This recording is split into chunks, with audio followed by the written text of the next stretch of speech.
보통 사람의 행복 조건은 무엇일까요? 보통 사람의 행복 조건, 거의 일치된 의견이 있습니다. 첫째로, 건강이 행복 조건이라고 말합니다. 둘째로, 또 물질이 행복 조건이라고 말합니다. 셋째로, 또 건강한 가정과 자녀들의 성공이 행복 조건이라고 말합니다. 하지만 이 사람들이 행복 조건이라고 말하는 것들은 육체의 행복 조건이지 영혼의 행복 조건은 결코 아닙니다. 인간은 영혼이 있는 존재이기에 영혼의 행복 조건도 갖추어야 합니다. 인간의 본질은 영혼이기에 영혼의 행복 조건이 갖추어지지 않으면 그는 진정한 행복을 누리지 못하는 것입니다. 육체의 행복 조건을 아무리 잘 갖추어도 또는 아무리 많이 갖추어도 그 사람은 진정으로 행복한 사람이라고 말할 수 없습니다. 자, 그러면 우리의 영혼의 행복 조건은 무엇일까요? 나를 자기 형상대로 만드신 창조주 하나님을 만나야 행복합니다. 나를 죄와 사망에서 구속하신 구속주 하나님을 만나야 행복합니다. 창조주요 구속주이신 하나님을 만나서 하나님과 교제하며 또 하나님의 부요를 누리며 사는 것이 영혼의 행복인 것입니다. 그리고 영혼이 행복해야 진정한 행복인 것입니다. 이것은 마치 어린 아이가 엄마 품에 있어야 행복한 것과 같은 것입니다. 이제 본문으로 들어갑니다. 예수님께서는 제자들에게 아주 충격적인 말씀을 하셨습니다. 일찍이 내가 유대인들에게 너희는 내가 가는 곳에 올 수 없다고 말한 것과 같이 지금 너희에게도 이르노라. 여기 지금 너희는 제자들에게 말씀하신 겁니다. 여러분, 왜 이 말씀이 제자들에게 충격적인 말씀이었을까요? 바로 예수님이 제자들을 떠나겠다는 의미이기 때문입니다. 나가서 예수님이 떠나서 가시는 곳에 제자들은 올 수 없다는 의미이기 때문입니다. 예수님과 3년여 동안 함께했던 제자들은 충격을 받았으며 아울러 큰 근심에 빠지게 되었습니다. 그동안 믿고 따랐던 예수님께서 자기들을 떠난다고 하셨으니 어찌 충격과 근심이 크지 않았겠습니까? 하지만 예수님은 그런 제자들에게 말씀하셨습니다. 본문 1절을 봅니다. 여러분이 성경을 보셔야 되겠죠? 자, 1절을 보면 너희는 어떠하리라고 하신가요? 어떠하라고 하신가요? 마음에 근심하지 말라고 하시죠. 충격과 근심에 빠져 있는 제자들에게 근심하지 말라고 하신 것입니다. 그 대신 어떻게 하라고 하신가요? 하나님을 믿으니 또 누구를 믿으라? 나를 믿으라고 하시지요. 왜 예수님은 근심하지 말고 자기를 믿으라고 하셨을까요? 본문 2절을 봅니다. 내 아버지 집에 거할 곳이 많다고 하시죠. 이어서 2절 하반절을 볼까요? 내가 너희를 위하여 무엇을 예비하러 간다고 하신가요? 거처를 예비하러 가노니라고 하시죠. 무엇을 예비하러 간다고요? 거처. 잘 기억해 두시기 바랍니다. 거처를 예비하러 가신다고 했어요. 예수님이 가시는 목적은 아버지 집에 있는 거할 곳, 곧 거처를 예비하기 위함이라는 것입니다. 이어서 3절을 봅니다. 가서 너희를 위하여 거처를 예비하면 내가 다시 와서 너희를 내게로 영접하여 나 있는 곳에 너희도 있게 하리라. 첫째로 거처를 예비하시면 어떻게 하겠다고 하신가요? 내가 다시 와서라고 하죠. 둘째로 다시 와서 어떻게 하겠다고 하신가요? 너희를 내게로 영접하여 나 있는 곳에 너희도 있게 하리라. 이렇게 말하죠. 그러니까 왜 근심하지 말라는 것인가요? 왜 근심하지 말라는 거예요? 예수님께서 제자들을 떠나심은 아버지께로 돌아가시기 위함이며 자, 예수님께서 아버지께로 돌아가신 목적은 제자들의 거처를 예비하기 위함이니 그런즉 근심하지 말라는 말씀입니다. 그리고 예수님께서 제자들의 거처를 예비하시면 다시 제자들에게 오실 것이며 그 후에는 주님이 계신 곳에 함께 있을 것이니 그런즉 조금도 근심하지 말라는 말씀입니다. 자, 일단 예수님은 무엇을 암시하고 있나요? 자기의 죽음을 암시하고 있습니다. 죽음을 통해서 아버지께 돌아가실 것을 암시하신 것입니다. 자, 그래서 예수님은 4절에서 내가 어디로 가는지 그 길을 너희가 안다라고 하신 것입니다. 사실 아직 제자들은 예수님의 죽음을 확실히 알지 못했으나 예수님은 그동안 자기의 죽음에 대해서 제자들에게 여러 번 말씀하셨기 때문에 너희가 알 것이라고 말씀하신 것이죠. 자, 예수님의 이 말씀에 대해서 많은 그리스도인들이 오해하고 있습니다. 특별히 예수님이 예비하겠다고 하신 거처에 대하여 아주 심각한 오해를 하고 있습니다. 아마 여러분들 중에서도 오해하고 있는 분이 없지 않아 있을 것입니다. 자, 그럼 여러분 어떻게 오해하고 있을까요? 이 오해는 하나님 나라에 대한 오해에서 출발합니다. 아직도 많은 그리스도인들이 믿고 있는 것은 죽으면 하늘 어딘가에 있는 천국에 간다는 것입니다.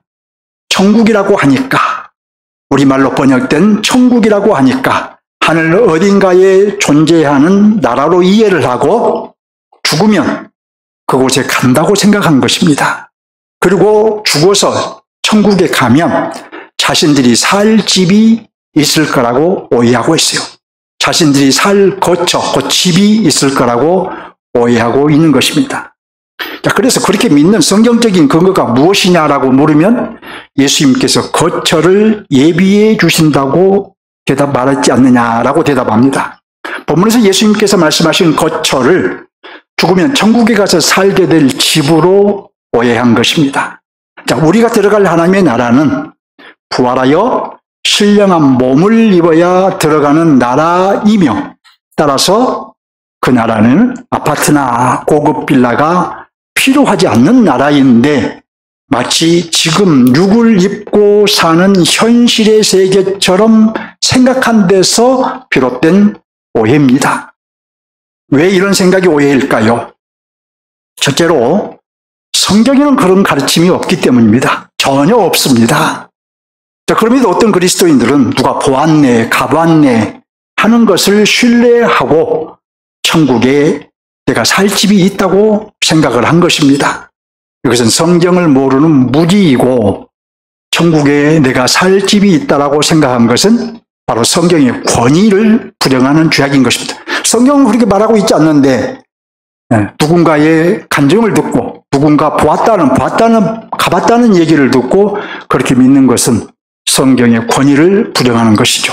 둘째로 그리스도께서 다시 오시기 전에 천국, 곧 하나님의 나라는 늘 말씀드린 대로 하나님의 통치와 미치는 영역을 의미하기 때문입니다. 이미 도래한 이 현재적 하나님의 나라를 이해하지 못하니까 지금 하나님의 통치를 받는 것에는 별로 관심이 없고 천국은 죽어서 가는 나라라고 생각하며 거기에는 내가 살 집이 있다고 오해를 한 것입니다.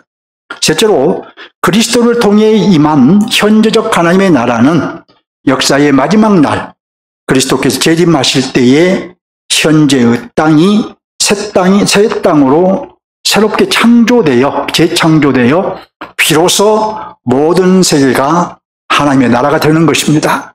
이 완성될 하나님의 나라에 곧 새 땅에 대한 이해가 없다 보니까 죽으면 어딘가에 있는 천국에 가서 영원히 산다고 생각하고 그곳을 바로 현세의 세계처럼 지금 우리가 살고 있는 현세의 세계처럼 생각하고 내가 살 집이 있다고 오해를 한 것입니다. 자, 그러니까 예수님께서 말씀하신 이 거처를 죽은 후에 천국, 곧 하나님 나라에 가서 살게 될 집으로 이해하는 것은 대단히 잘못된 이해인 것입니다. 성경을 문자적으로 보는 것으로 바른 이해가 아닌 거예요. 거처라고 하니까, 거할 곳이라고 하니까 문자적으로 해석을 해서 내가 살 집으로 자의적으로 해석하고 이해해버린 것입니다. 하나님 나라에 대한 이해가 부족했던 과거 부흥사들의 가르침을 그대로 가지고 있는 것이죠. 제가 어렸을 때만 해도 부흥사들이 그렇게 가르쳤어요. 하나님의 나라에 대한, 그때는 하나님 나라에 대한 이해가 아주 부족했기 때문에 그렇게 가르쳤던 것입니다. 그렇다면 이제 여러분은 물을 겁니다. 지금 죽은 자들이 가는 곳은 어디일까요? 지금 그리스도인들이 죽으면 어디로 갈까요? 네, 성경은 그곳을 아브라함의 품이라고 말합니다. 누구의 품이라고요? 아브라함의 품. 누가복음 16장을 보면 예수님께서 부자와 거지 나사로 비유해서 죽은 나사로가 아브라함의 품에 안겨 있다고 하셨습니다. 자, 그런데 여러분, 유대인들에게 이 아브라함의 품이란 바로 하나님의 품을 의미한 것입니다. 따라서 죽은 사람의 영혼은 어디에 가 있느냐라고 물으면 바로 하나님의 품에 안겨 있다는 것이 성경의 가르침인 것입니다. 하나님의 품에 안겨 있다는 것을, 이 말을 다 설명할 수는 없으나 하나님의 영광을 보며 또 하나님의 사랑 가운데 거하고 있을 것이다 라고 생각하면 될 것 같습니다. 자, 그럼에도 이렇게 말씀드려도 충분한 답이 되지 못한다면 이렇게 말하면 좀 더 이해가 되지 않을까 싶어요. 성경은 우리 주님께서 부활하여 승천하셨다고 분명히 말합니다. 부활하신 주님이 분명히 승천하셨다고 말을 해요. 자, 그런즉 승천하셨다면 승천하신 주님은 지금 어딘가에 계시겠지요? 승천하셨으니까 어딘가에 계시지 않겠습니까? 그럼 어디에 계실까요? 그것은 우리가 어디다라고 말할 수 없는 곳으로 신비한 곳입니다. 우리가 어디다라고 말할 수가 없어요. 따라서 죽은 성도의 영혼이 간 곳을 승천하신 주님이 계시는 그 신비한 곳, 승천하신 주님이 계시는 그 신비한 곳, 이렇게 말할 수 있습니다. 주님은 십자가에서 우편 강도에게 그것을 낙원이라고 말씀하셨어요. 자, 그런즉 우리가 죽으면 우리의 영혼은 하나님의 품에 안겨 있다가 또는 주님이 계시는 그 신비한 곳에 있다가 주님과 함께 있다가 주님이 재림하실 때에 주님과 함께 내려와 신령한 몸 곧 부활체를 입고 부활하는 거예요. 신령한 몸 곧 부활체가 어떤 몸이냐 하는 것은 우리가 부활하신 예수님을 생각해 보면 짐작이 가지요. 아무튼 분명한 것은 성도가 죽으면 그 육은 흙으로 돌아가고 영혼은 주님이 계신 그 신비한 곳으로 가서 주님과 함께 있다가 주님이 재림하실 때에 부활의 몸을 입고 한 인격체가 되어 완성된 하나님의 나라, 그 새 땅에서 모든 것을 누리며 주님과 함께 사는 것입니다. 자, 다시 본론으로 돌아갑니다. 예수님이 예비하겠다고 하신 거처는 그러므로 무엇일까요? 자, 말씀드린 대로 이것은 장소적인 의미가 아닙니다. 그것은 우리가 살 집을 가리키는 것이 아닙니다. 죽으면 천국에 가서 우리가 살게 될 어떤 화려한 집을 의미하는 것이 아닌 거예요. 하나님과의 관계론적인 의미로 이해해야 합니다. 예수님으로 인해 또는 예수님을 통해 또는 예수님을 믿음으로 하나님과 함께 살며 하나님의 모든 부요를 누리며 사는 것을 의미한 것입니다. 자, 오늘 본문에서 예수님은 바로 이것을 두고 우리를 하나님의 집에서 살게 하겠다고 말씀하신 거예요. 마치 어린 자녀들이 아버지와 함께 살며 부모와 함께 살며 아버지의 모든 것을 누리는 것처럼 말입니다. 결국 예수님께서 말씀하신 거처는 하나님과 영원히 함께 사는 임마누엘을 의미한 것입니다. 예수님께서는 이 거처, 곧 임마누엘을 예비하러 가겠다고 하신 거예요. 자, 우리는 이제 거처의 의미를 알았습니다. 하나님과 함께 사는 임마누엘이라고 말씀드렸습니다. 자, 그러면 여러분, 예수님께서 거처를 예비하러 간다고 하셨는데 이 예비하러 간다 하면 무엇을 의미할까요? 무슨 뜻일까요? 자, 우리가 말씀을 바르게 이해하는 것은 굉장히 중요한 문제입니다. 바른 말씀이 바른 신앙을 내고 바른 신앙이 바른 생활을 내기 때문이에요. 따라서 예수님이 말씀하신 거처는 장소적인 의미가 아니라 하나님과 우리의 관계적인 면을 의미하는 것으로 하나님과 우리가 함께 사는 것임을 먼저 분명히 해야 돼요. 앞으로는 여러분들이 이 성경을 보면서 이것은 우리의 장소, 우리가 살 집을 말하는 것이 아니라 하나님과 함께 사는 것을 의미한다라는 것을 여러분에게 분명히 이 점을 해야 돼요. 자, 이렇게 거처가 하나님과 함께 사는 것을 의미한다면 우리가 하나님과 함께 살기 위해서는 반드시 선행되어야 할 일이 있었습니다. 그것이 무엇일까요? 하나님과 함께 살기 위해서는 반드시 선행되어야 할 일이 있었어요.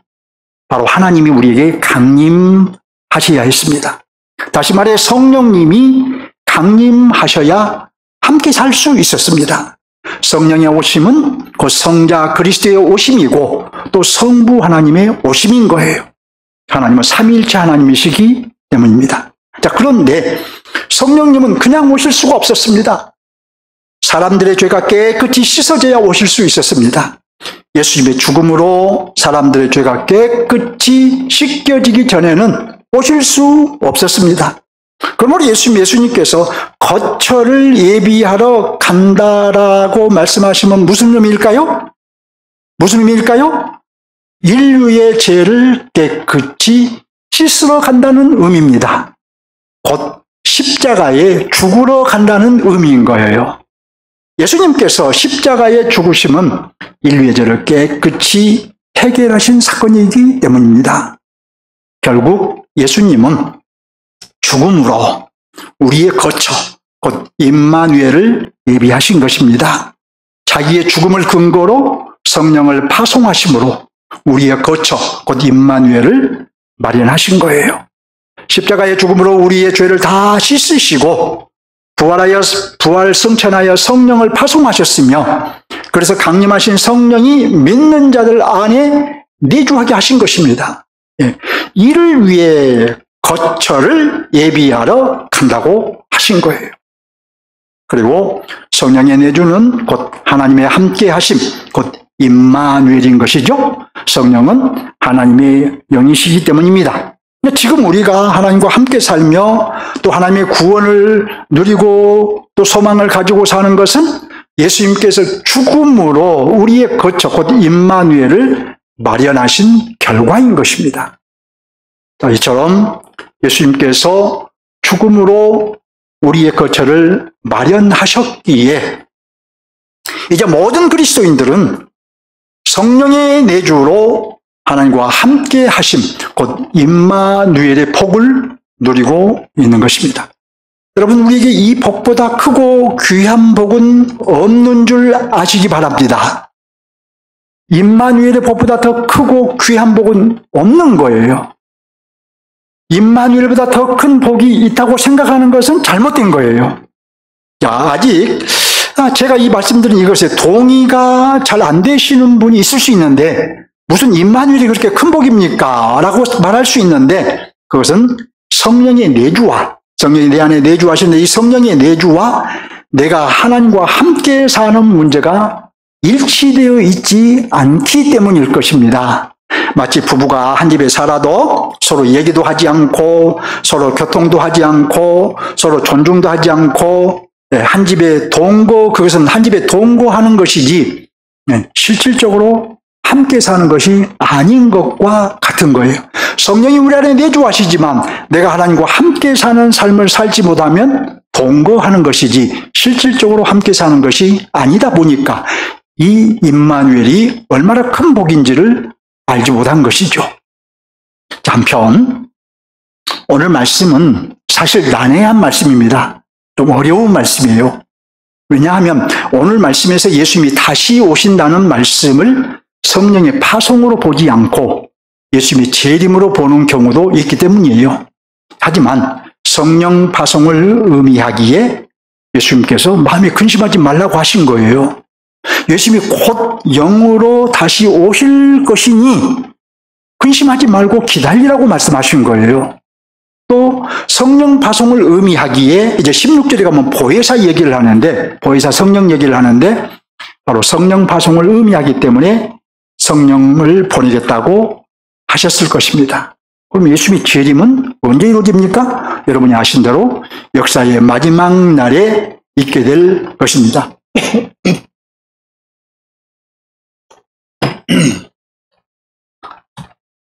자, 본문의 핵심 메시지는 무엇일까요? 예수님은 우리를 위해 거처를 마련하려고 죽으셨습니다. 우리로 하나님과 함께 살며 하나님의 충만한 부요를 누리게 하려고 죽으셨어요. 다시 말해 우리의 죄를 깨끗이 사하시고 하나님과 우리의 관계를 온전히 회복하여 하나님의 통치를 받으며 하나님의 주신 복을 누리게 하려고 죽으신 것입니다. 한마디로 말하면 임마누엘, 우리가 함께 사시는 임마누엘을 위해 죽으신 것이죠. 왜 임마누엘을 위해 죽으셨을까요? 임마누엘은 하나님의 창조 경륜이기 때문입니다. 자, 이는 하나님께서 인간을 창조하실 때부터 가지셨던 목표라는 말이에요. 이 하나님의 목표를 이루기 위해 예수님은 성육신 하셨으며 십자가에 자신을 던지신 것입니다. 그래서 예수님은 오늘 본문에서 두 가지를 말씀하셨던 것입니다. 첫째로 예수님 자기의 죽음을 예고하셨지요. 둘째로 자기의 죽음의 목적을 밝히셨지요.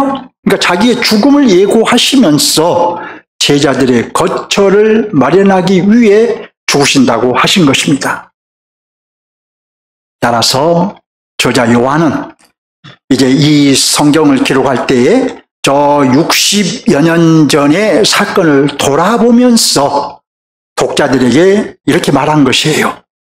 예수님께서는 제자들에게 예고하신 대로 자원하여 십자가의 죽임을 당하셨으며 예수님의 죽음은 하나님과 여러분의 관계를 온전히 회복하여 여러분이 거처, 곧 임마누엘을 마련하신 사건이다. 따라서 예수 안에 있는 여러분은 하나님과 함께 살게 되었으며 그 임마누엘로 인해 여러분은 하나님의 생명, 하나님의 통치, 성령의 인도하심, 부활의 소망, 그리고 새 땅에 대한 소망 등 하나님의 모든 부요를 누리게 되었다. 우리가 하나님의 모든 부요를 누리는 것은 예수님께서 죽음으로 우리의 거처, 곧 임마누엘을 마련하셨기 때문이다. 이렇게 말한 거예요. 사도 요한은 저와 여러분도 예수님의 죽음으로 인해 임마누엘을 누리게 되었다는 것을 깨닫기 원합니다. 알기 원해요. 예수님의 죽음으로 인해 우리가 하나님의 자녀가 되었으며 또 예수님의 죽음으로 인해 하나님을 아빠라 부르게 되었으며 예수님의 죽음으로 인해 성령을 받았으며 예수님의 죽음으로 인해 부활의 소망을 갖게 되었으며 예수님의 죽음으로 인해 하나님 나라 곧 새 땅을 상속받게 되었다는 것을 깨닫기 원합니다. 또 저와 여러분은 예수님의 죽음으로 인해 주님의 몸인 교회가 되었으며 예수님의 죽음으로 인해 하나님의 평강을 누리게 되었으며 예수님의 죽음으로 인해 하나님께 기도할 수 있게 되었으며 예수님의 죽음으로 인해 세상을 이기며 살 수 있게 되었다는 것을 깨닫기 원합니다. 결국 예수님의 죽음은 우리의 거처 곧 임마누엘을 가져오신 죽음이다라는 것을 저와 여러분이 분명히 깨닫기 원한 것입니다. 본문을 적용할 순서입니다. 첫째로 본문의 본의를 적용하겠습니다. 예수님이 제자들을 떠나신 목적은, 곧 예수님이 죽으신 목적은 하나님과 우리의 관계를 회복하시기 위함이었습니다. 곧 하나님이 우리와 함께 하시는 임마누엘을 위한 것이었습니다. 자, 우리는, 저와 여러분은 회복이 절대적으로 필요한 존재였습니다. 여러분이 아시는 대로 하나님의 형상대로 지음받은 첫사람 아담은 하나님의 장소인 에덴 동산에서 하나님의 사랑의 통치를 받으며 하나님의 복을 누리며 살았으나 불순종으로 하나님을 등지고 떠났기 때문이에요. 이런 아담의 문제는 전 인류의 문제입니다. 곧 저와 여러분의 문제입니다. 아담은 인류의 대표이기 때문입니다. 이 문제로 인해 하나님도 자기를 떠난 인간에게서 떠나셨습니다. 하나님도 떠나셨어요. 창세기 6장 2절로 3절을 보면 하나님을 섬긴다 하는 하나님의 아들들이 하나님을 섬기지 아니하는 사람의 딸들을 아내로 삼자 하나님의 영이 사람들을 떠나신 것을 봅니다. 자, 인간이 하나님을 떠나 육이 되었을 뿐만 아니라 계속해서 하나님을 등지고 육체를 따라 살자 하나님의 영이 인류를 떠나신 것입니다. 한편 하나님을 섬긴다 하는 하나님의 아들들이 그렇게 불순종한 것은 그들이 하나님을 떠난 아담의 후손이었기 때문입니다. 따라서 하나님께서 인류를 떠나신 것도 아담의 범죄가 근본 원인인 것입니다.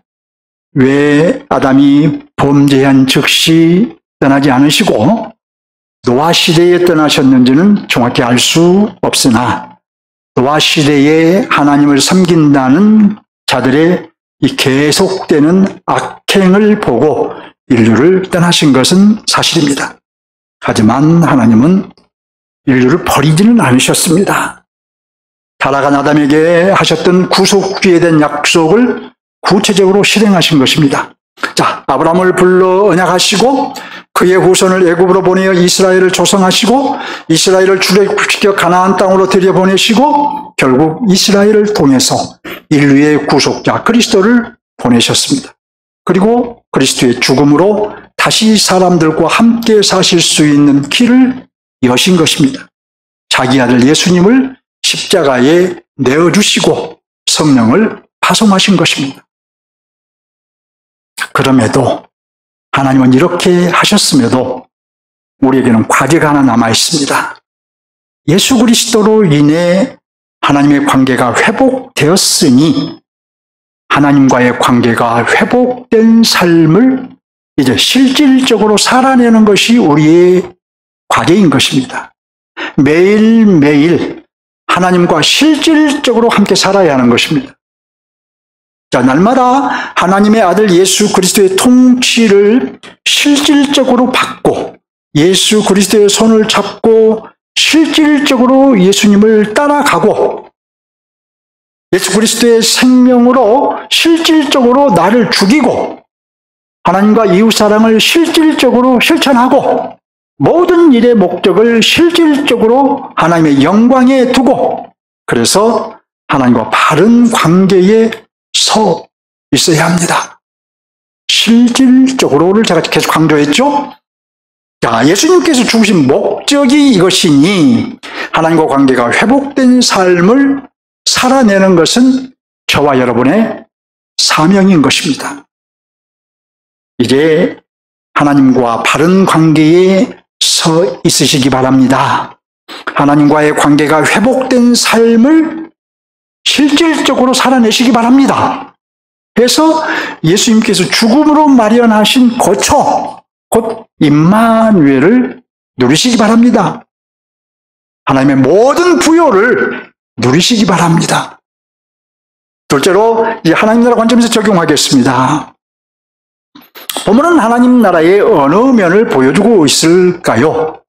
예수 그리스도로 인해 하나님과의 관계가 회복된 사람은 더 이상 육체의 생명으로 사는 자연인이 아닌 것입니다. 모든 죄를 그리스도의 피로 다 사함받고 새 생명으로 다시 태어난 중생자입니다. 자, 중생자는 새 생명으로 살아야 하는 것입니다. 그리스도의 생명으로 살아야 하는 사람입니다. 신적 생명으로 살아야 하는 사람입니다. 그런즉 본문이 보여주는 하나님의 나라는 하나님과의 관계가 회복되어 임마누엘을 누리는 이들이 이제 새 생명으로 사는 나라인 것을 보여주고 있습니다. 그리스도의 생명으로 사는 것임을 보여주고 있습니다. 신적 생명으로 사는 나라인 것을 보여주고 있는 거예요. 그래서 성경은 이렇게 말합니다. 그런즉 누구든지 그리스도 안에 있으면 새로운 피조물이라. 이전 것은 지나갔으니 보라 새 것이 되었도다. 자, 중생자는 새로운 피조물로서 결국 새 생명으로 사는 자라는 말씀이에요. 자, 또 성경은 이렇게 말합니다. 내가 그리스도와 함께 십자가에 못 박혔나니 그런즉 이제는 내가 사는 것이 아니요 오직 내 안에 그리스도께서 사시는 것이라. 중생자는 그리스도와 함께 죽고 그리스도와 함께 산 사람으로서 결국 그리스도의 생명으로 사는 자라고 말씀하신 거예요.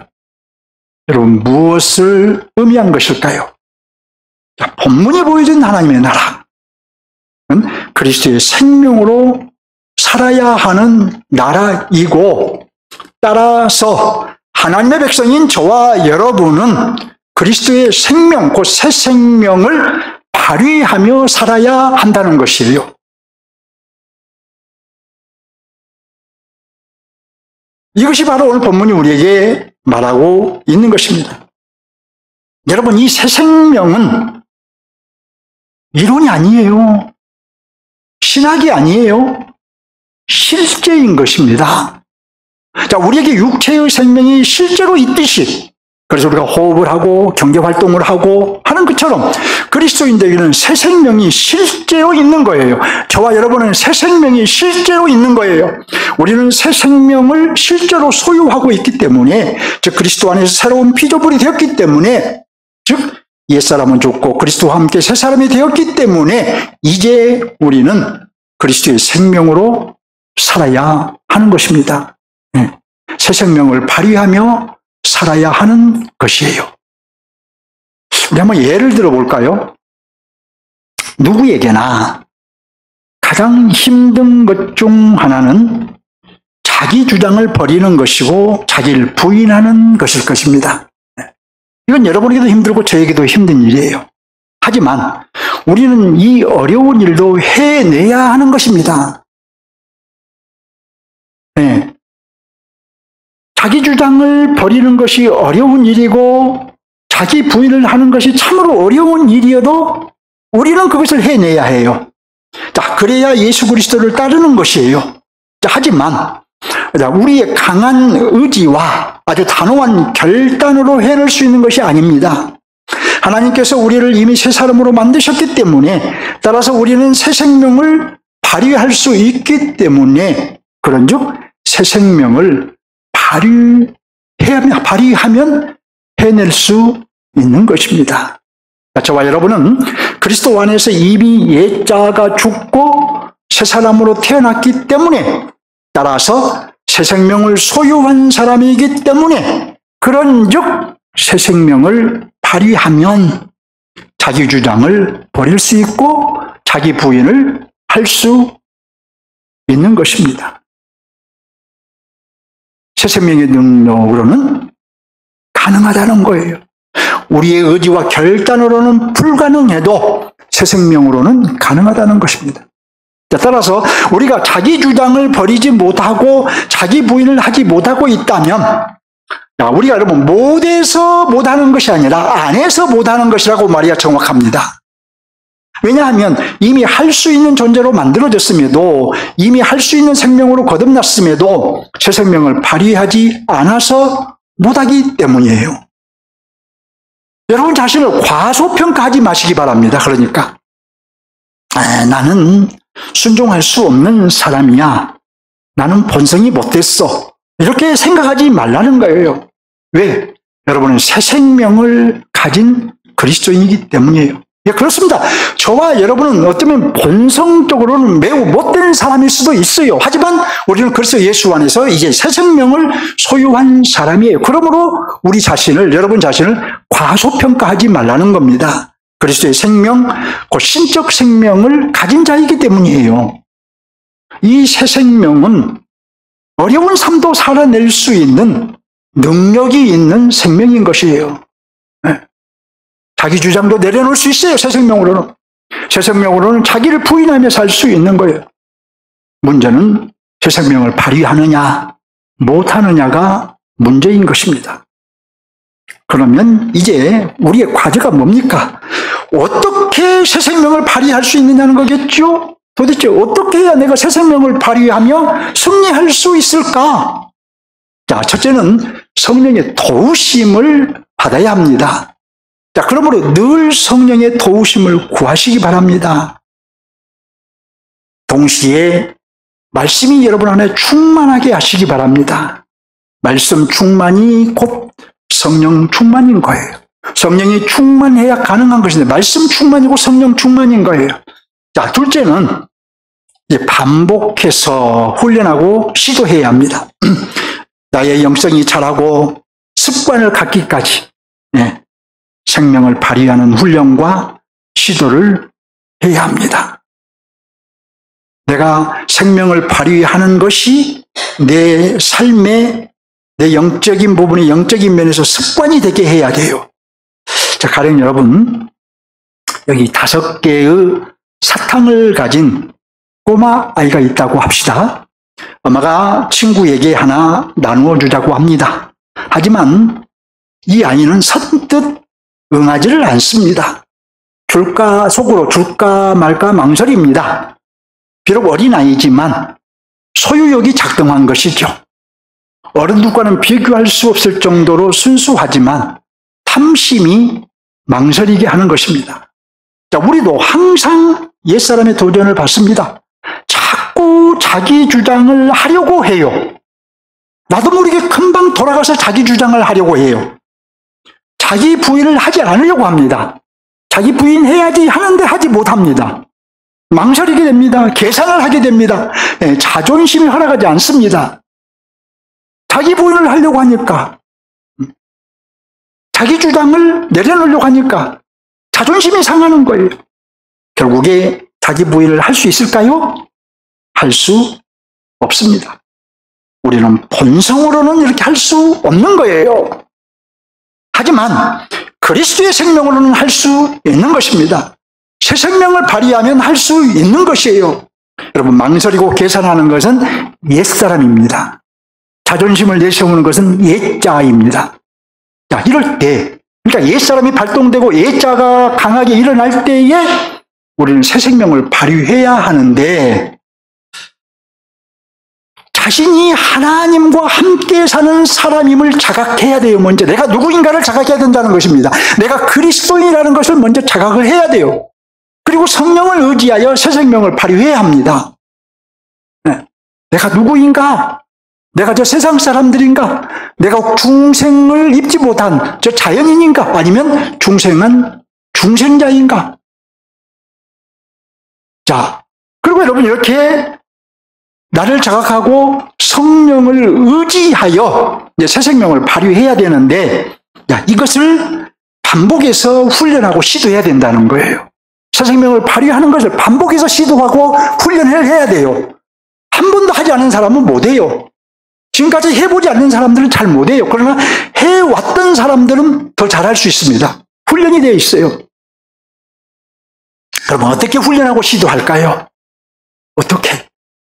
중요한 문제죠. 훈련을 해야 되는데 어떻게 해야 되냐는 거예요. 여러분, 주님께 묻고 도움을 구하세요. 이것이 훈련이에요. 주님께 묻고 도움을 구하라. 주님, 어떻게 할까요? 내 잘못이 아니고 저 인간이 잘못했잖아요. 나도 안다. 그래도 자존심을 버려라. 나를 본받아서 내가 죽어라. 나도 너를 위해 죽었지 않니? 자, 여기까지 가면 대부분 자신을 굴복시킬 수 있습니다. 여기까지 못 오기 때문에 자신을 굴복시키지 못해요. 그러므로 주님께 묻고 도움을 구하는 것이 중요해요. 네, 주님, 제가 죽겠습니다. 하지만 제 본성으로는 할 수 없습니다. 주님, 도와주세요. 그래, 내가 도와주마. 내가 하자는 대로 해라. 내가 너 안에서 너와 함께 행할 것이니 내가 행하도록 너는 허용하기만 해라. 눈 꼭 감고 허용해라. 자존심 내려놓고 허용해라. 너를 위해 죽은 나를 생각하며 허용해라.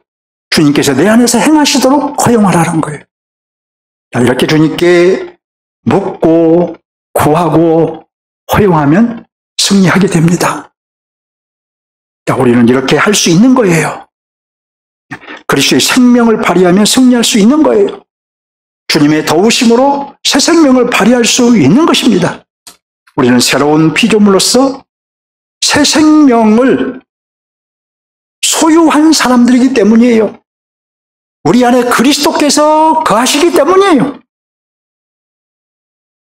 오늘 하나님의 나라는 새 생명으로 사는 나라인 것을 우리에게 깨우쳐 주셨으니 하나님 나라 백성인 저와 여러분은 무엇으로 살아야 할까요? 무엇으로 살아야 돼요? 새 생명으로 살아야 합니다. 육체의 생명으로 살 것이 아니라 새 생명으로 살아야 된다는 것이에요. 살 수 있으니 살아야 할 것입니다. 자존심이요? 예자하여? 여러분 솔직히 말해 그거 알량한 거 아닌가요? 그거 어디다 쓸 거예요? 아무짝에도 쓸모없는 것 아닌가요? 지금 내 자존심이 서는 것 같은데 그거 어디다 쓸 거예요? 자존심 세워서 뭐 할 거예요? 네. 내려놓으시기 바랍니다. 우리를 우리채 뽑아서 던져버리시기 바랍니다. 여러분은 할 수 있어요. 여러분 안에 그리스도가 계시기 때문입니다. 새 생명을 소유하고 있기 때문에 여러분은 할 수 있는 것입니다. 말씀을 맺겠습니다. 정리하며 마치겠습니다. 첫째로 예수님은 제자들을 위해 거처를 마련하러 가겠다고 하셨습니다. 죽음으로 하나님과 함께 사는 임마누엘을 마련하러 가겠다고 하신 거예요. 따라서 거처를 마련하러 가신다 함은 십자가에 죽으시기 위해 가신다는 뜻인 거예요. 둘째로 예수님께서 십자가에 죽으심으로 우리의 죄는 다 깨끗이 씻어졌습니다. 이에 근거하여 성령이 강림하셨으며 이로써 우리의 거처가 마련되었습니다. 하나님 우리와 함께 사시는 임마누엘이 이루어졌다는 말입니다. 셋째로 본문의 하나님의 나라는 현재적 하나님 나라이며 본문이 보여준 하나님의 나라는 생명으로 사는 나라입니다. 하나님의 백성인 우리는 지금도 생명으로 살아야 하고 장래에 완성될 하나님의 나라에서도 오직 새 생명으로만 살아야 하는 것입니다. 따라서 우리는 주님의 도우심을 받아 새 생명을 발휘하는 훈련을 자꾸 해야 됩니다. 습관이 되도록 자꾸 해야 돼요. 교회 여러분, 지금 우리에게 중요한 것은 현재의 삶입니다. 날마다 하나님과 함께 사는 것이 중요합니다. 그 무엇보다도 이것이 중요합니다. 날마다 새 생명으로 사는 것이 중요합니다. 그런즉 주님께 여쭈십시오. 주님, 어떻게 사는 것이 하나님과 함께 사는 것일까요? 어떤 삶이 새 생명으로 사는 삶일까요? 여기서 구체적으로 여쭈십시오. 당면한 문제, 직면한 문제를 두고 여쭈십시오. 여러분의 생각과 계산을 먼저 하지 말고 이렇게 하는 것이 하나님과 함께 사는 것일까요? 아니면 저렇게 하는 것이 하나님과 함께 사는 것일까요? 그리고 주님의 말씀을 따라서 여러분의 마음과 양심을 따라서 주님이 여러분에게 주신 감동을 따라서 순종하십시오. 갈등이 있나요? 꼬인 문제가 있나요? 풀어야 할 문제가 있나요? 주님께 도움을 구하십시오. 주님, 새 생명을 발휘하도록 도와주세요. 말씀과 성령님께 나를 굴복시켜 순종하도록 도와주세요. 저를 주님께 허용해 드리도록 도와주세요. 이제부터 영원토록 하나님과 함께 살며 하나님의 모든 부요를 다 누리시기를 주님의 이름으로 축원합니다. 하나님을 향해 한 걸음 더 나갑시다. 아멘.